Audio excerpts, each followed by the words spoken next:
Primeiro, obrigado por todos que estão dentro dessa comunidade do bem, que buscam um aprendizado acelerado e com isso uma visão um pouco além da nutrição, né, que dê o domínio sobre todas as vertentes possíveis na área da nutrição, mas que dê também uma condição de compreensão de que outras vertentes estão inseridas dentro daquilo que nós devemos conversar e assim também saber interpretar e quem sabe até se posicionar orientando o paciente que chega até nós. E uma alimentação barata ela pode ser sim eficiente, eu acho que isso é claro para todos, mas se não for, iremos justificar, se for, iremos aprofundar para que todos compreendam que o mais difícil é ter adesão a um plano que foi bem estruturado. E a estruturação ela não precisa ser muito custosa, ela pode ser de diversas maneiras, que tendo aderência teremos um resultado significativo e outros pontos além só da parte de prescrição, reforço, eu irei abordar nessa aula, que eu tenho certeza que informações pertinentes acabam complementando a nossa visão, que vai além só do que a ciência da nutrição nos possibilita. Sempre esse slide, então só reintroduzindo, o último tema que foi abordado foi a complexa e direta interação entre a psicologia e a nutrição, onde eu sempre coloco também os conceitos de levarmos em consideração o ambiente que a pessoa está exposta. Então, um ponto-chave para qualquer coisa é com quem que eu estou falando, né? Com quem que eu estou lidando, quais são as necessidades daquele indivíduo, como é que eu devo conduzir a abordagem e também a partir disso como é que eu devo organizar a prescrição de acordo com a condição dele de adesão. É bom lembrar que nós temos hoje uma sociedade em estado de obesidade, de cada 5 indivíduos, um está em obesidade, de cada 2 indivíduos, um está em sobrepeso, fora aqueles indivíduos dentro do peso, né, o magro e a magra falsa, que são considerados então obesos em relação ao seu índice de gordura. Além disso, o conhecimento ele tem esse poder preventivo, né, que nós conseguimos interpretar que quanto menor for a escolaridade, a tendência maior que você tenha um nível de comprometimento em relação à obesidade. Então, quem sabe a informação é um ponto que pode gerar uma condição ou não de mais facilidade de prevenção de patologias, e a obesidade é uma das comorbidades que mais mata no mundo. E aí trazendo aquela estratégia dietética para o emagrecimento, eu trouxe um estudo mais recente do que o outro já apresentado, que ele contextualiza vários tipos de dietas. Então nós vamos ter a de Atkins, a cetogênica, a dieta de zona, a dieta de Ornish, a dieta paleo, a dieta gluten free, a dieta mediterrânea, e elas têm suas contextualizações, suas individualidades. E aqui até esse gráfico fica um pouco mais fácil de entender a distribuição de macronutrientes presentes nesse planejamento alimentar, mostrando aqui o carboidrato, o lipídio, a proteína, e percebam que são bem diferentes entre si. Então é legal ter uma análise sistêmica de estratégias que divergem tanto para avaliar se alguma delas ela pode trazer um resultado mais expressivo para a população que está sendo estudada. E os estudos eles são bem claros nesse ponto, né? Então eles falam que nós temos 3 basicamente grupos, categorias de estruturas alimentares.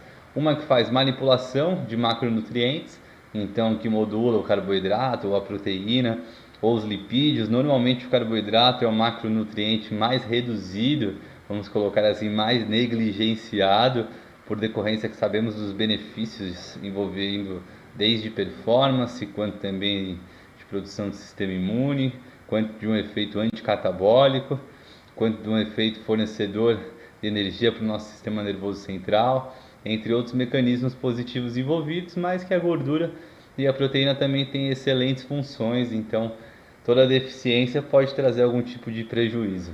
A manipulação do tempo, então distribuição de 3 em 3, ou um jejum intermitente, será que tem mais eficiência fazer dessa maneira ou de outra? E também a restrição de alimentos específicos, como citado, alimentos que contenham glúten, que aí você tem uma privação de carboidrato expressiva. Será que tem alguma dessas?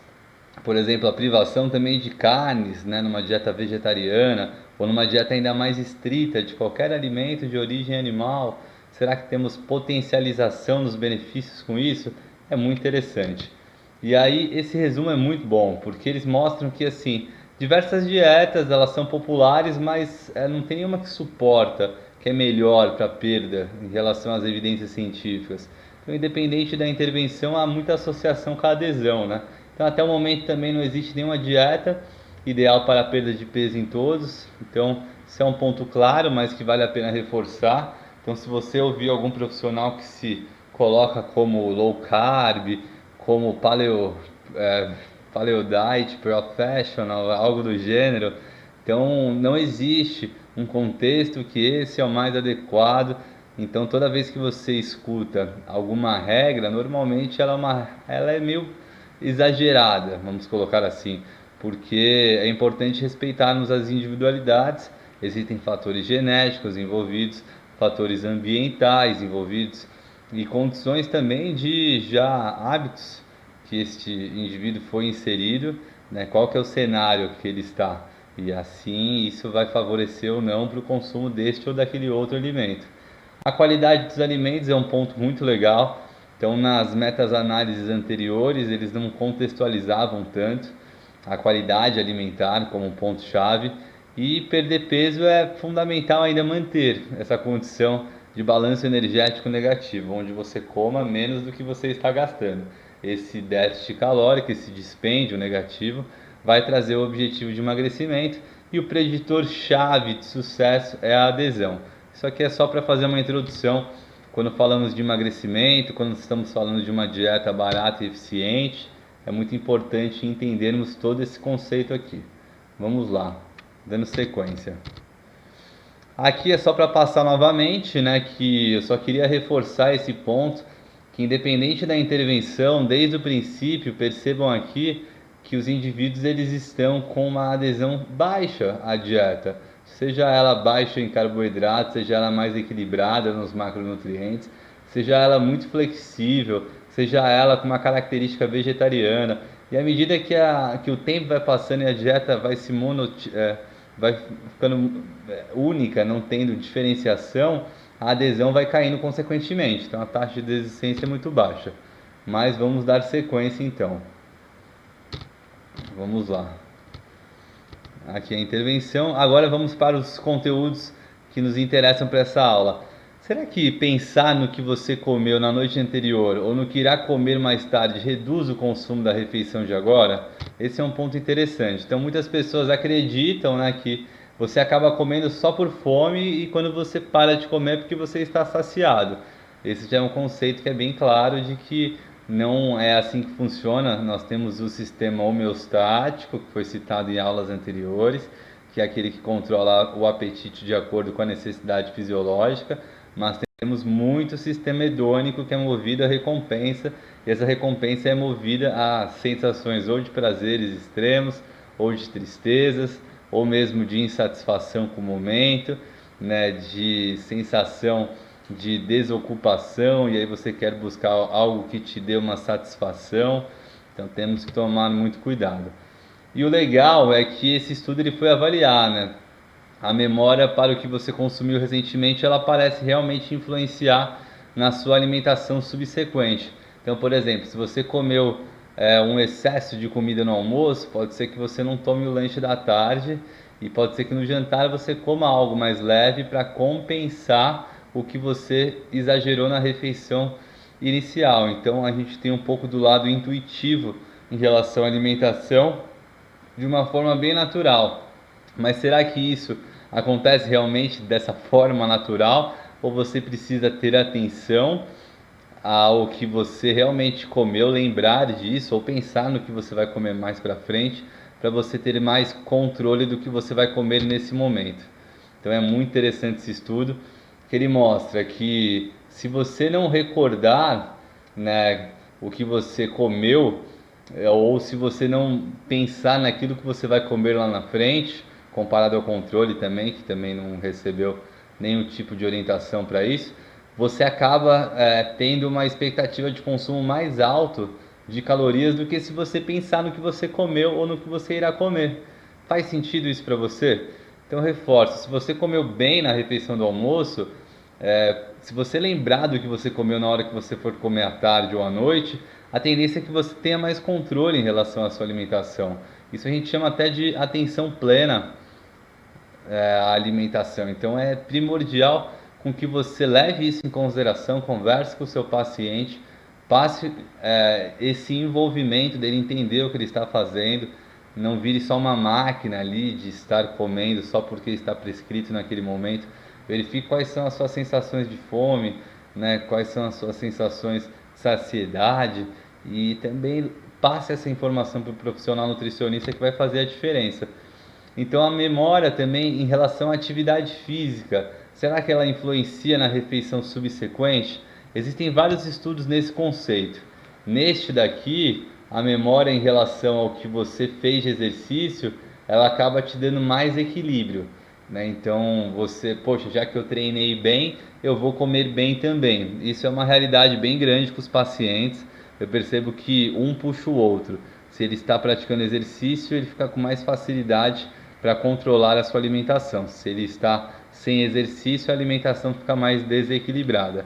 Mas também existem uma informação complementar, os compensadores, que é aqueles que treinam para comer. Mas normalmente, mesmo assim, há um cuidado maior em relação à quantidade, há esse tipo de consciência de equilíbrio em relação à ingestão diária. Se houve algum exagero, provavelmente na refeição subsequente terá um certo equilíbrio e assim os resultados são mais significativos. Então o exercício dele está bem envolvido positivamente com resultados, sejam eles quais forem, redução de qualquer complicação, seja de patologias físicas, cognitivas, metabólicas, tá? Isso é muito importante. E aí ter esse ato de consciência plena no que está comendo é um ponto muito relevante também. Então, a parte do Mindful Eating, você tem que ter um certo tipo de questionamento com o paciente quando você percebe que há algum tipo de transtorno com a alimentação, né? Aí você tem que levar em consideração por que eu estou comendo, né? Qual que é, então, é, o que eu estou sentindo naquele momento. É uma necessidade fisiológica? É um desejo? É uma comemoração que eu estou agora? Não tem problema, desde que você consiga se manter equilibrado respondendo essas perguntas. Quando eu quero comer, né? Será que eu vou ter que parar para almoçar porque eu estou com fome ou porque é o horário combinado? Será que há essa necessidade? O que eu como, né? Então, temos que levar em consideração também esse ponto.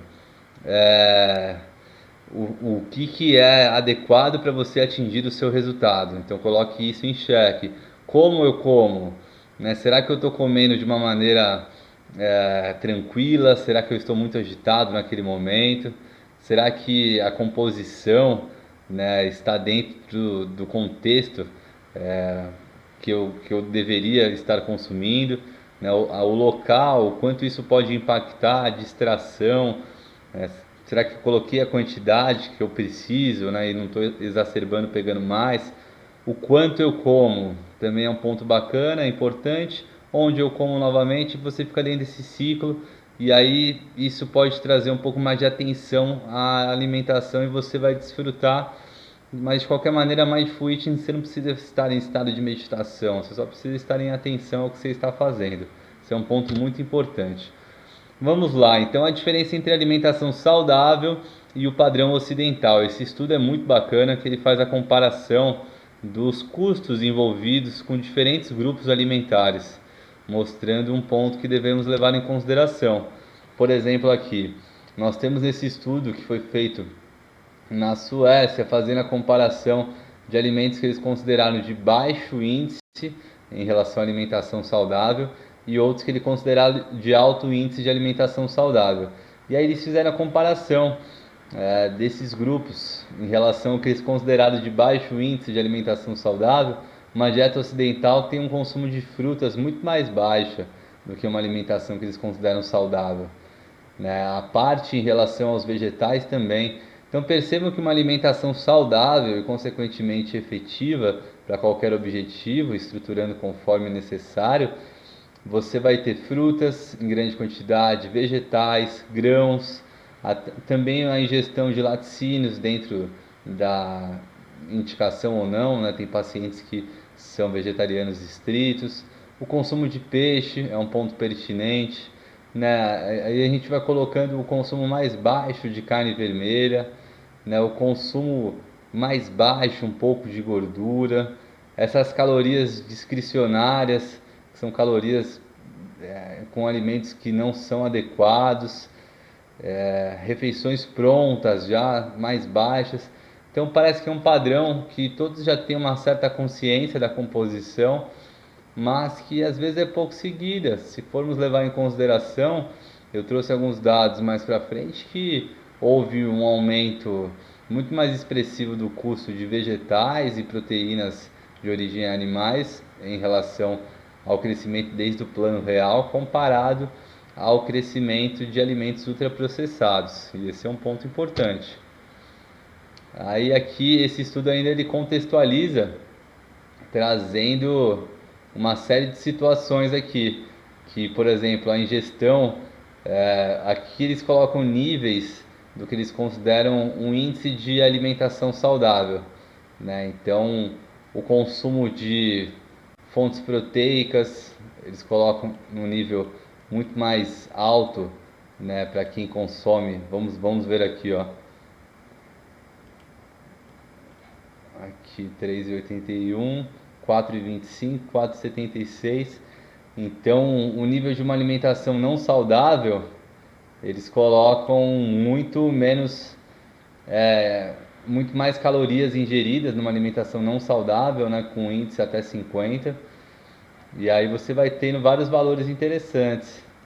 Esse valor aqui em relação à ingestão de proteína, quanto mais saudável, maior a ingestão proteica, né? Isso é um ponto onde nós sabemos que as dietas mais proteicas elas tendem a trazer mais termogênese, mais sacietogênese, mais manutenção e possibilidade de crescimento de massa muscular. Um índice de gordura mais baixo, quanto maior é o índice de saúde da dieta.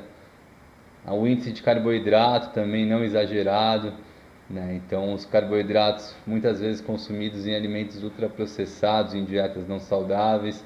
Consumo de fibras já é o inverso, né? É mais alto em alimentos saudáveis. Nós sabemos que os carboidratos são fonte de fibras, então se o carboidrato ele é mais baixo em dietas saudáveis, quer dizer que esses carboidratos eles têm uma qualidade muito alta para ter uma quantidade mais alta de fibras.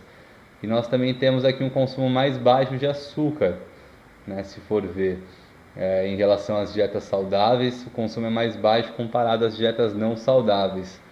Além disso, tem também a parte que eu marquei aqui de frutas, né? O consumo mais alto de frutas, bem mais expressivo, comparando uma dieta em índice baixo de saúde a uma dieta alta em índice de saúde.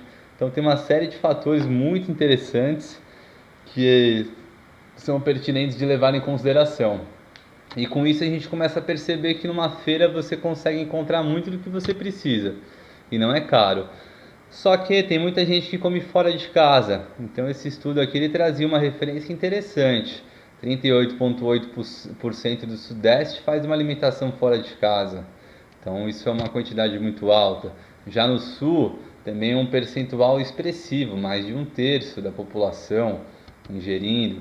No Nordeste também, nós temos uma quantidade alta ainda, né? E aí no Rio de Janeiro, nossa, aumenta muito expressivamente, 46% da população.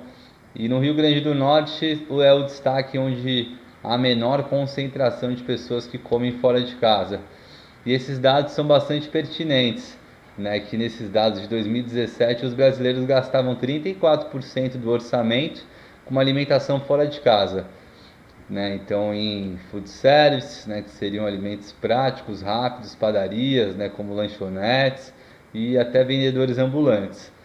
E a parte interessante é que o crescimento ele vem de forma linear ao aumento de escolaridade e renda mensal per capita. Então, é um pouco contraponto daquilo que eu mostrei no começo.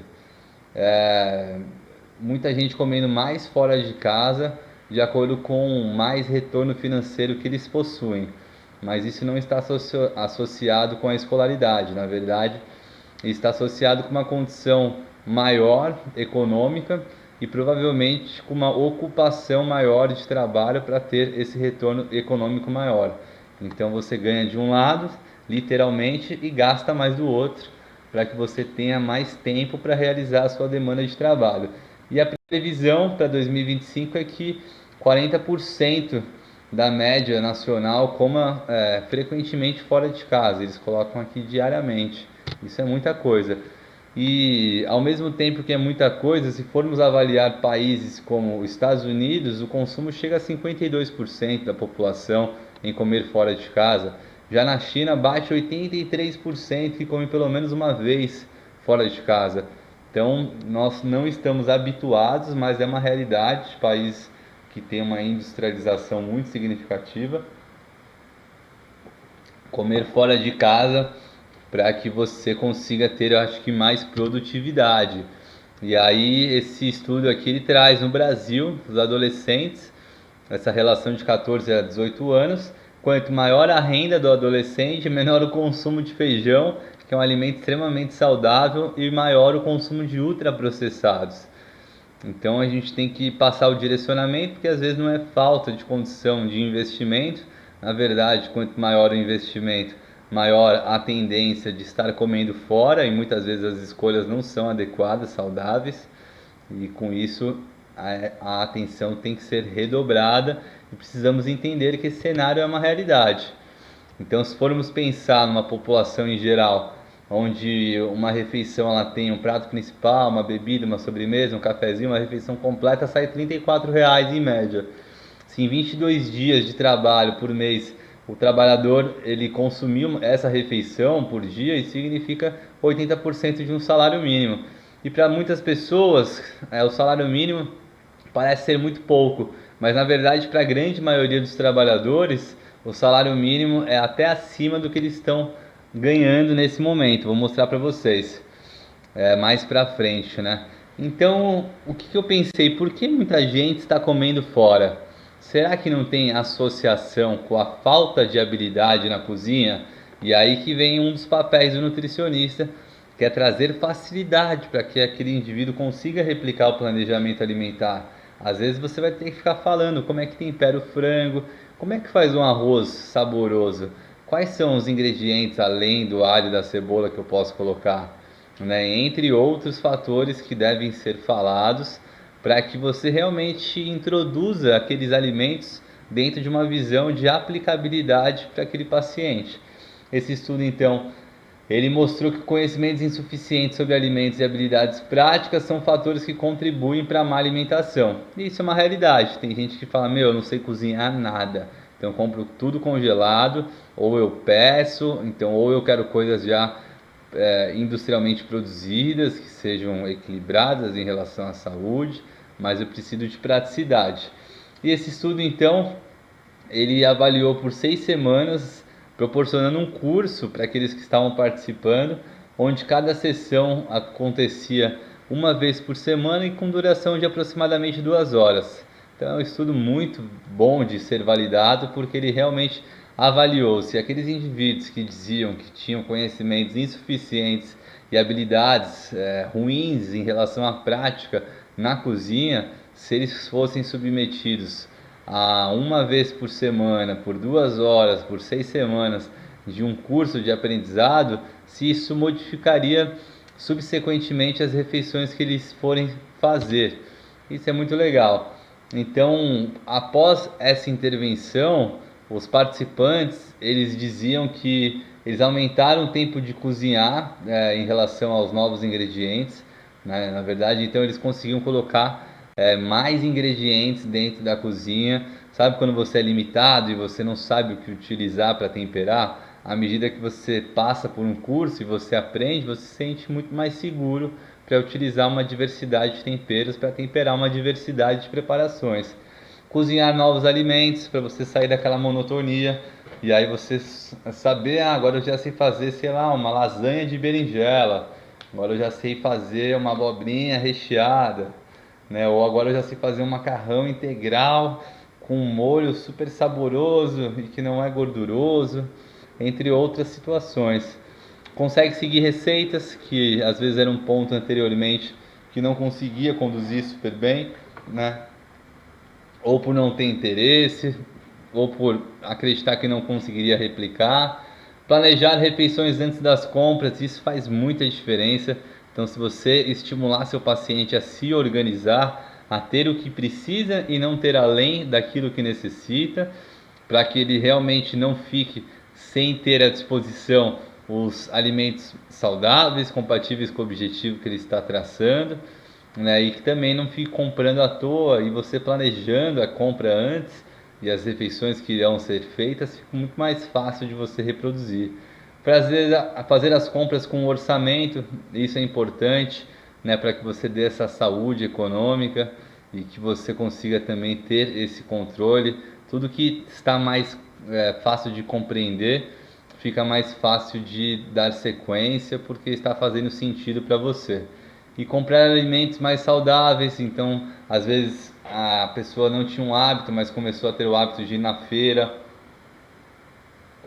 de buscar melhores opções na hora de escolher um iogurte, né, de escolher um pão, avaliar quais são os ingredientes, qual é a composição e cozinhar esses alimentos mais saudáveis. Então, assar mais legumes, fazer mais diversidade em relação a carnes magras, dar uma diversificada em relação às leguminosas, os cereais, né? Saindo do arroz e feijão, fazendo uma quinoa, uma lentilha, entre outras tantas opções. Isso é muito legal.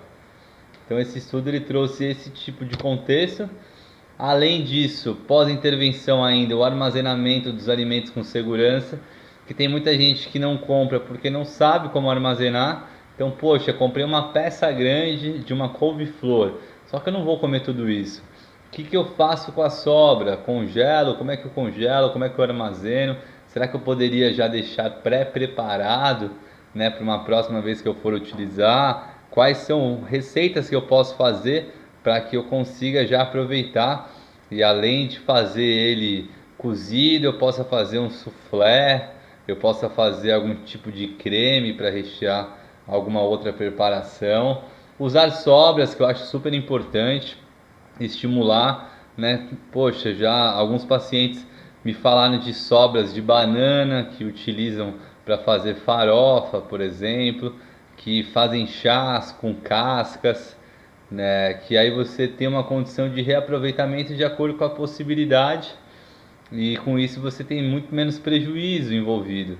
E aí para isso algumas receitas sendo direcionadas fazem a diferença, né? E pelo menos ter esse cuidado de a comida que sobrou também você saber reutilizá-la com uma preparação que envolva ingredientes que estão ali aleatoriamente disponíveis na sua geladeira. Leitura do rótulo dos alimentos, né, para que você saiba fazer as melhores escolhas.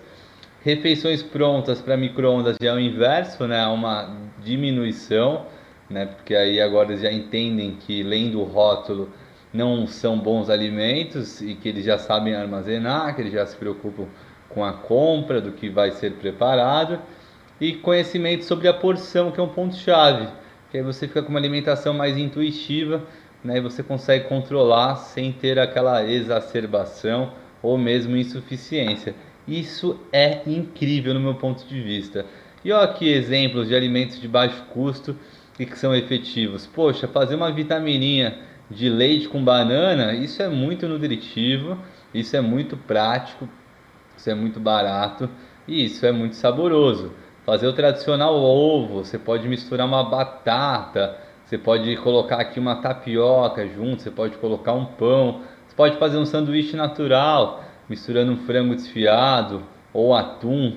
Tudo isso são opções acessíveis, né? Que você poderia colocar aqui um queijo também, às vezes parecendo ser algo mais prático para algumas situações, né? Eu vou passar por outras alimentações que eu considero de baixo custo e super efetivas, porque essas combinações elas se encaixam para qualquer momento do dia, né? Dá para a gente enriquecer mais essas combinações, mas de qualquer maneira elas são bases para diversas possibilidades. Poderia ser um leite vegetal aqui também.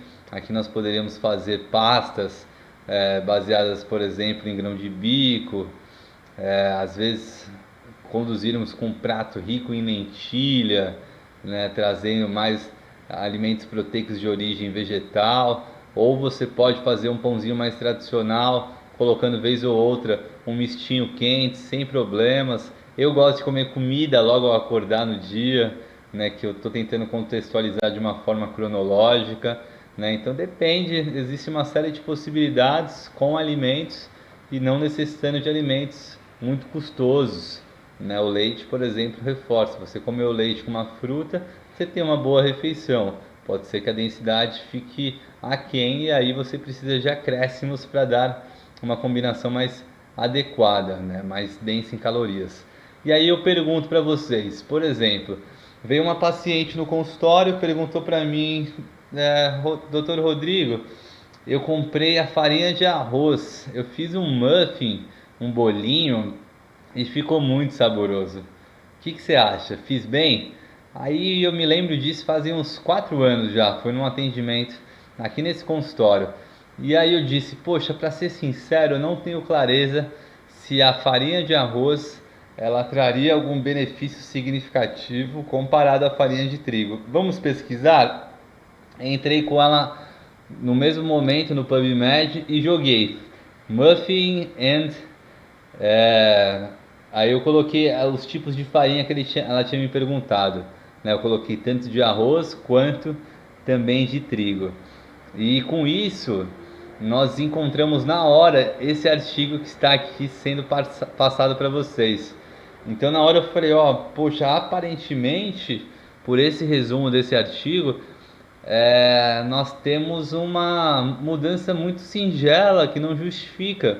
E aí depois, quando ela foi embora, eu li o artigo com calma e é muito interessante. Que ele fez a avaliação da farinha de trigo, de arroz, de milho, de aveia e cevada e buscou entender se a resposta de amilopectina e também de curva glicêmica era diferente entre esses grupos avaliados, todos fazendo um bolinho, um muffin.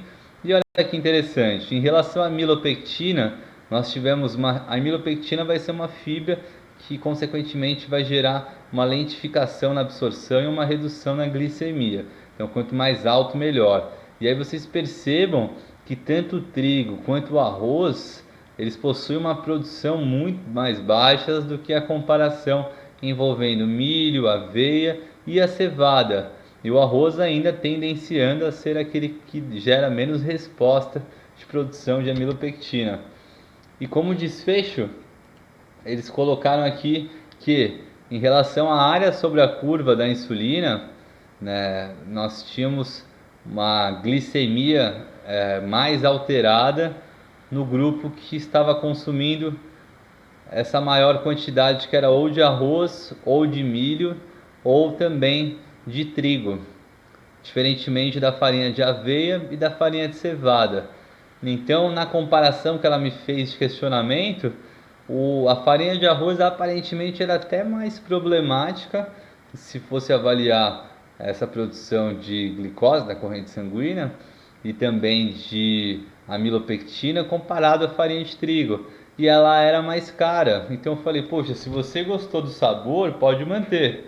Mas se você fez com a expectativa de estar melhorando a composição, pode voltar para a farinha de trigo, porque na verdade você não tem diferença significativa e tem ainda uma tendência que a farinha de arroz tenha uma resposta glicêmica pior, maior, né? Que não é o mais indicado para o caso, para quem está buscando emagrecimento de forma geral, né? Porque a tendência é que sim, você trabalhando com índice glicêmico mais baixo, você tenha respostas mais positivas.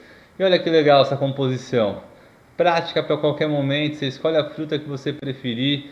Essa ideia de um iogurte, que poderia ser de base vegetal também, mas esse tradicional, sem sabor, desnatado, ou mesmo na versão integral, não teria problema.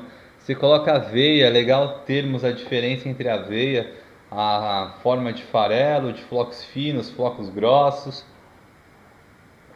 onde sabemos que a forma de farinha é a que tem menos fibra, depois vem flocos finos, depois flocos grossos, e o farelo é onde temos mais concentração de fibras e isso é um ponto muito favorável. Então se você colocar uma fruta manga mesmo, mais docinha, misturado com iogurte, com aveia, fica super saboroso e fica super nutritivo e super acessível, uma refeição super barata. Mas será que as frutas prejudicam o emagrecimento? Eu coloco emagrecimento, por isso que eu coloco no começo da aula a nossa real situação. Então, grande parte da população que for até seu consultório vai buscar o emagrecimento, porque grande parte da população precisa disso. E com isso, nós iremos acabar, como eu disse, naturalmente recebendo uma demanda muito alta para o emagrecimento.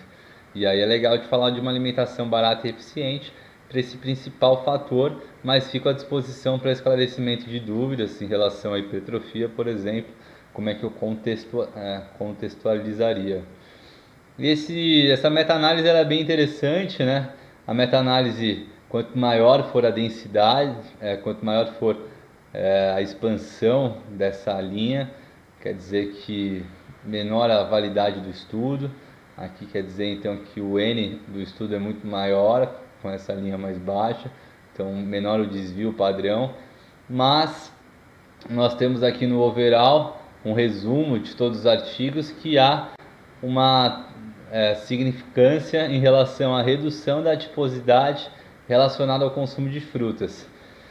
E aí nós temos vários mecanismos envolvidos, principalmente a condição de fornecimento de fitoquímicos, né, que vão gerar uma resposta antioxidante, anti-inflamatória, vamos ter uma biogênese mitocondrial, né, ou seja, você vai ter mais motorzinhos da sua célula que produzem energia em funcionamento, e isso vai trazer até alterações em relação ao seu DNA, né, por conta de RNA mensageiro, que vai modular positivamente o seu gene, e aí isso a gente chama de fenótipo, que é a adaptação do gene de acordo com o ambiente com que você é exposto, e esse é um ponto bastante favorável, fora que elas possuem bastante fibras também, e tem até um sistema de recompensa, seria aí uma satisfação pelo sabor adocicado, e a frutose nós sabemos que tem uma resposta glicêmica bem baixa, e é predominante na maioria das frutas, né? Não é exclusiva, nós temos bastante glicose nas frutas também,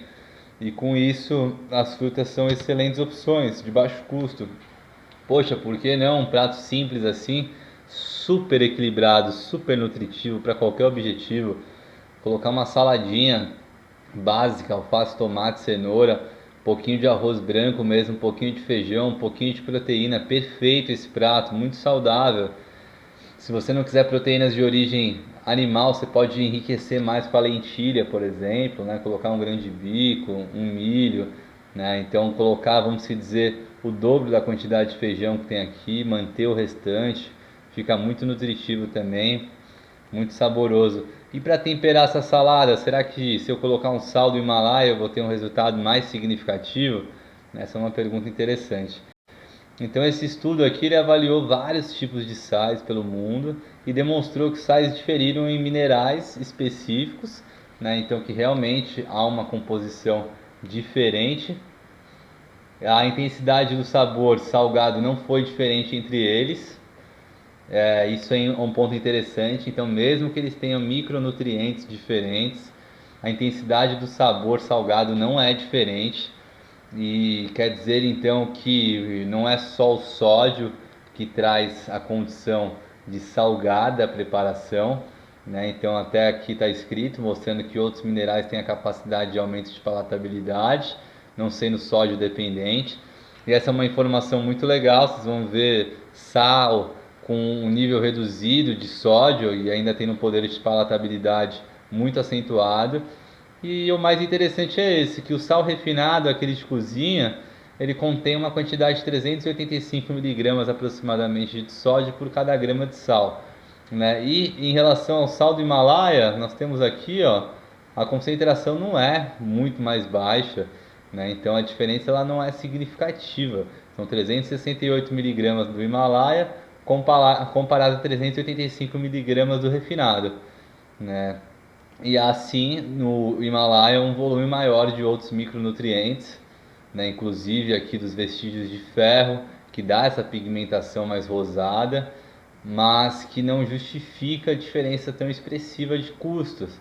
Ainda mais que nós temos o enriquecimento com iodo no sal de cozinha, né? Então, o sal grosso ele possui uma maior quantidade de micronutrientes e ele pode ser encontrado em cores variadas dependendo da região de extração. E eu coloquei essa referência porque tem muita gente vendendo sal grosso, até às vezes pigmentando de forma artificial, como o sal do Himalaia, mas eles são muito nutritivos, muito saudáveis, então a diferença de custo não se justifica. Aqui é só para passar, né, todos os sais que foram avaliados. Aqui nós temos o nosso sal, aqui nós temos das montanhas do Himalaia, realmente, entre outros que serão avaliados, e tudo aqui está sendo dito, né? Um ponto importante é que o sal ele não deve ser abdicado, né? E o seu excesso já é bem conhecido que é prejudicial, né? E ele está ligado a diversas doenças como hipertensão, osteoporose, obesidade, doenças neurodegenerativas, entre outras, né? Então, a deficiência ou o exagero do consumo de sal é uma problemática, mas o consumo adequado é um ponto pertinente. Olha uma alimentação barata aqui, de baixo custo e bastante efetiva. Olha quem apareceu de novo, leite com banana. Poxa, mas eu senti que esse leite com banana para mim é pouco, estou acostumado a consumir bastante proteína. Se você jogar uma dose de whey, essa dose de whey, baseado no preço da Netshoes, né, você vai gastar 1,95 a dose de 30 gramas.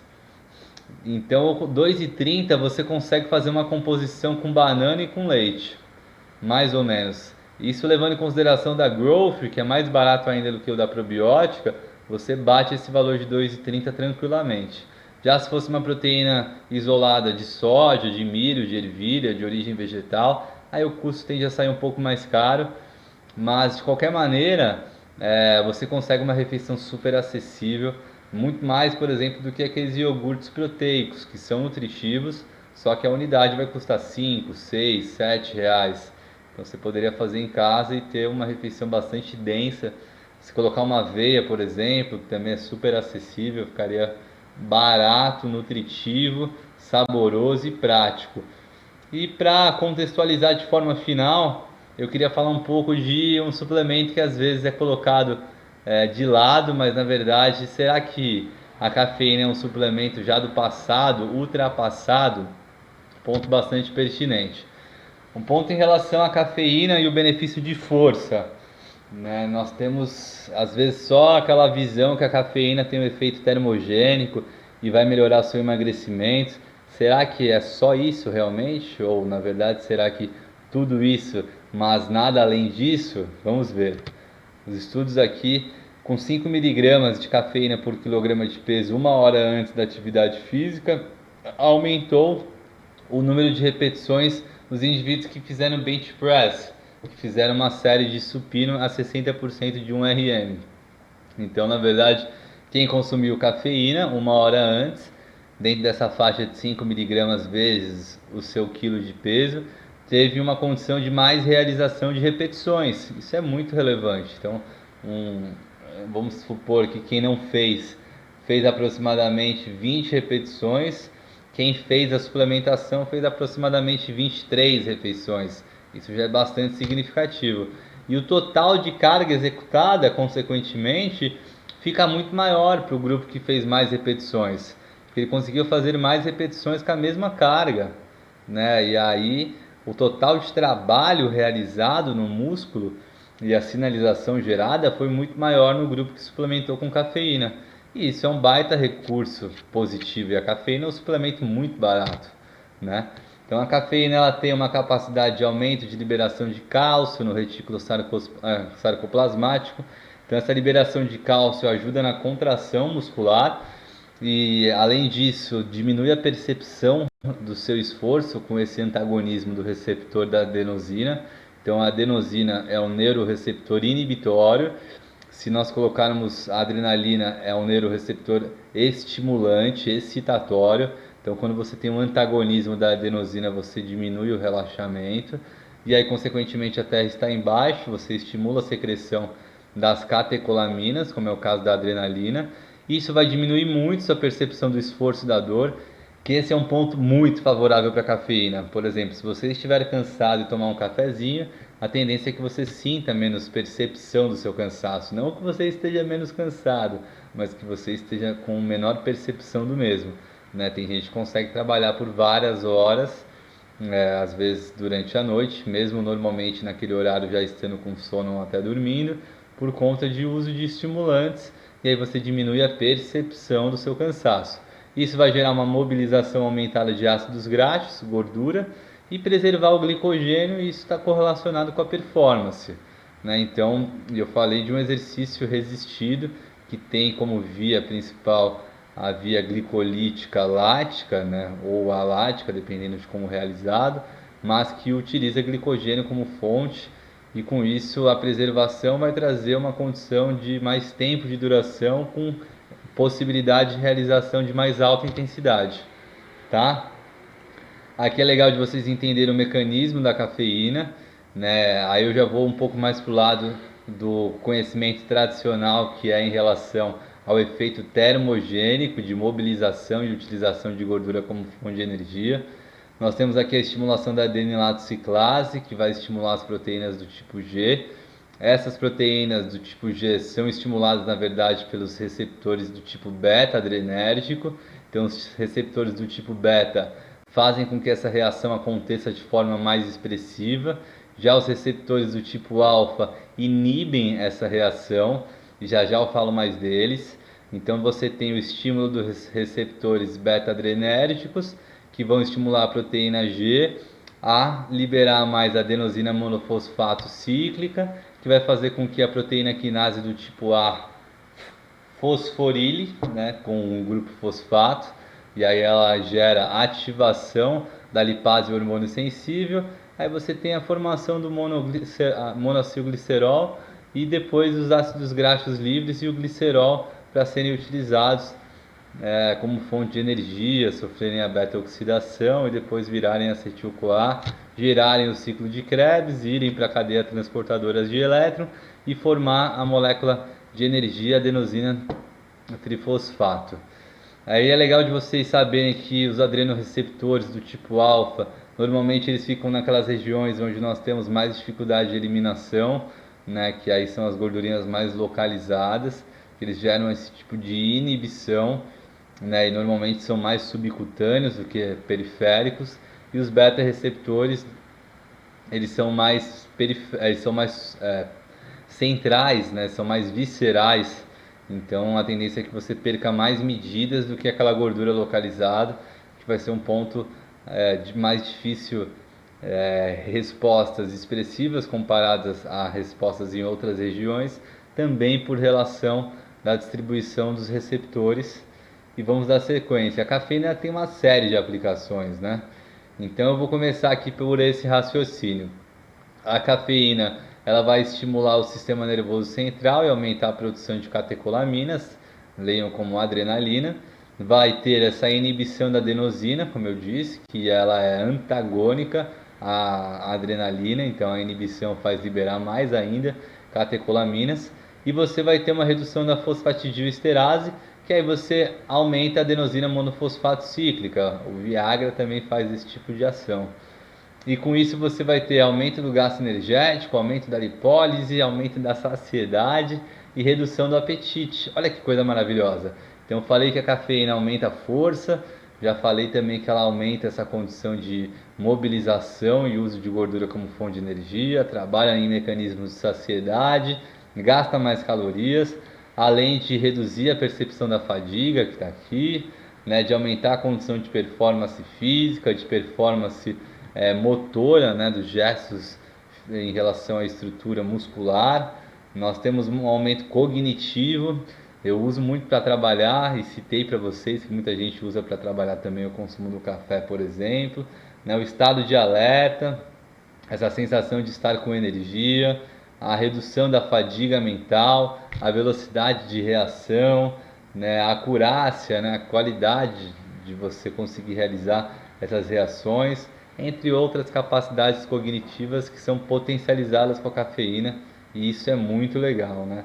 Então nós temos referências até com 1 miligrama por quilograma de peso corporal já trazendo benefícios no sistema nervoso central, mas normalmente girando em doses um pouco mais altas, colocando aí aquela referência padronizada de 3 a 6 miligramas, colocando em relação ao exercício 1 hora antes, mas pode ser utilizado para outros objetivos, como foi citado. E também se você pegar uma prova de longa duração, onde você precise fracionar a ingestão de cafeína, aí o ideal é você pegar mais ou menos 1 mg por quilograma de peso e fornecer por cada hora de exercício. Isso acaba funcionando bem, ou fracionando ainda com a cada 2 horas, dependendo de qual for o cenário do seu paciente. Eu uso muito com ultramaratonistas, porque isso ajuda muito na captação de glicogênio e também na diminuição da percepção do cansaço, que é fundamental para quem faz prova de longa distância. Então aqui, vamos ver. Aqui acabou indo para... Boa, vou trazer para cá.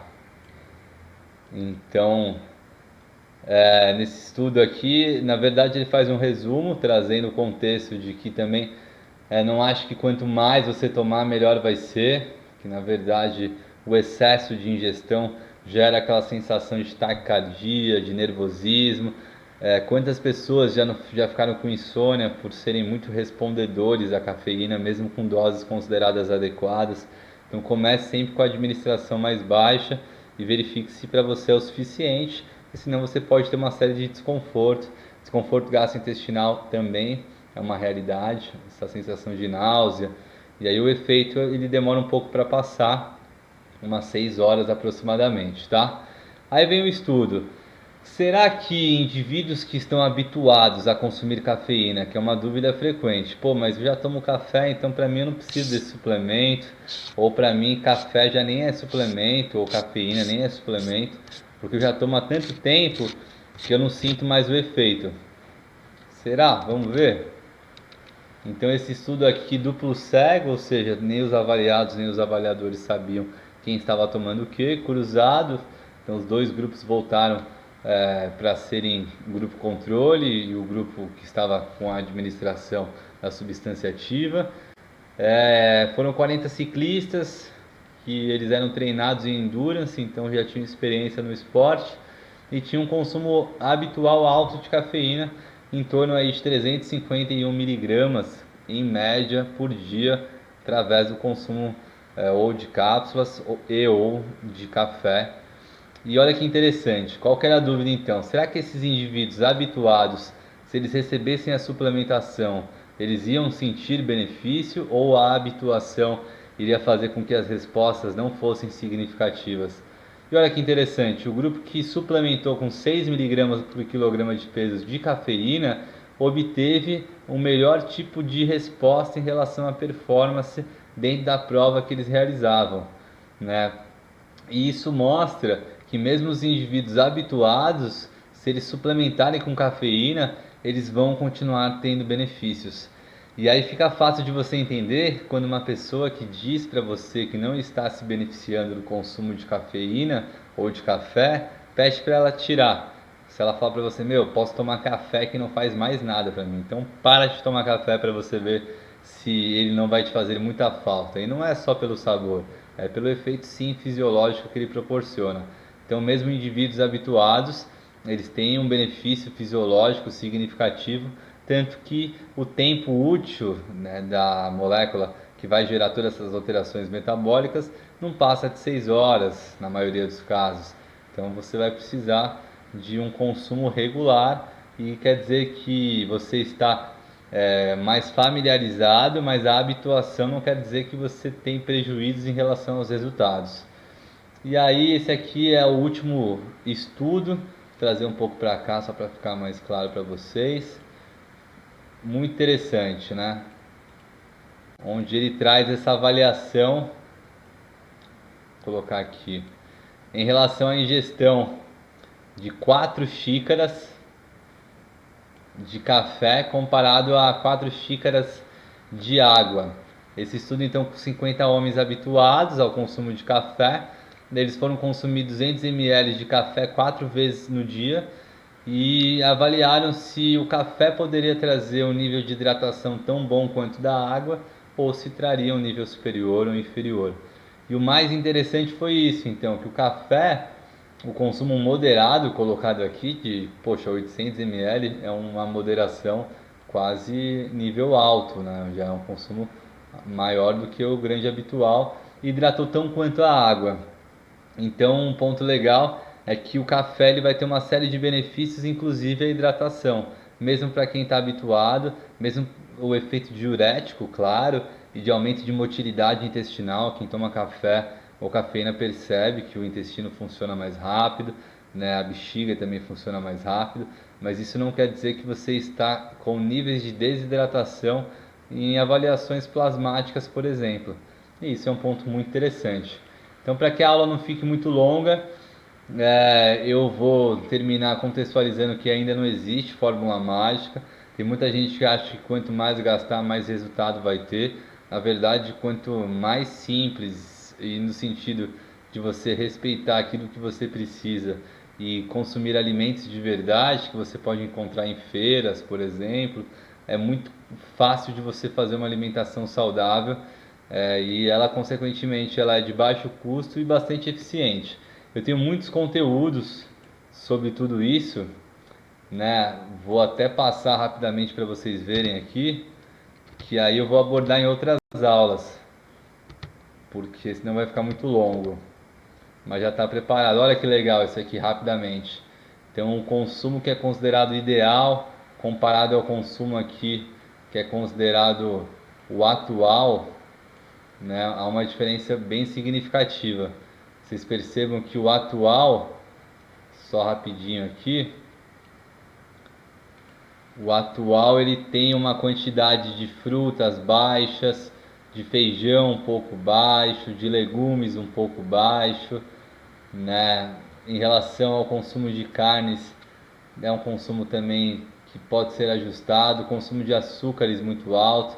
E olha o consumo ideal, que barato. Consumo de frutas deve ser aumentado, de legumes aumentado, leite e derivados deve ser aumentado, de açúcares deve ser reduzido. Então tudo isso aqui eu vou trazer para vocês em outro momento. A situação, o Brasil é invertido, né? Então a renda per capita fica maior no Distrito Federal e depois São Paulo, Rio de Janeiro, e o Nordeste fica aí com a condição de menor rendimento. Tudo isso precisa ser levado em consideração na prescrição. Baixo e alto índice glicêmico, o leite, né, os mecanismos envolvidos, os mecanismos com cálcio, a glutamina, né, o kefir, o sono e a testosterona, a privação de sono, o placebo, o picolinato de cromo. Então estou montando aqui uns contextos complementares que eu apresento na próxima aula para vocês, se vocês quiserem dar sequência. Não quero montar aulas muito longas para não ficar muito cansativo para vocês assistirem, mas fiquem à vontade para esclarecer as dúvidas. A ideia é ir tentando passar conhecimentos além daqueles padronizados que muita gente já acaba contextualizando. Então, tentar trazer algumas informações que possam ser detalhes pertinentes dentro da avaliação do seu paciente e, consequentemente, trazer uma visualização mais sistêmica e, com isso, você se diferenciar, tá? Fico à disposição, obrigado por você ter acompanhado com atenção todo esse conteúdo e estou aí sempre buscando gerar outros conteúdos complementares, tanto na minha plataforma do Instagram, quanto no YouTube, quanto no grupo fechado lá do Facebook, quanto também no grupo do Telegram. E fiquem à vontade, pois o meu objetivo é fazer vocês terem os melhores resultados possíveis. E quanto mais conhecimento compartilharmos, melhores serão os resultados. E vocês todos estão convidados. Nós teremos uma aula especial, que depois eu divulgo ela para vocês, que vai falar um pouco de redes sociais, de como que você deve conduzir os seus anúncios, a exploração desses mecanismos, porque hoje sabemos que é muito importante, cada vez mais virtual vai ficar a nossa sociedade, tá? Um abraço e até a próxima. Valeu!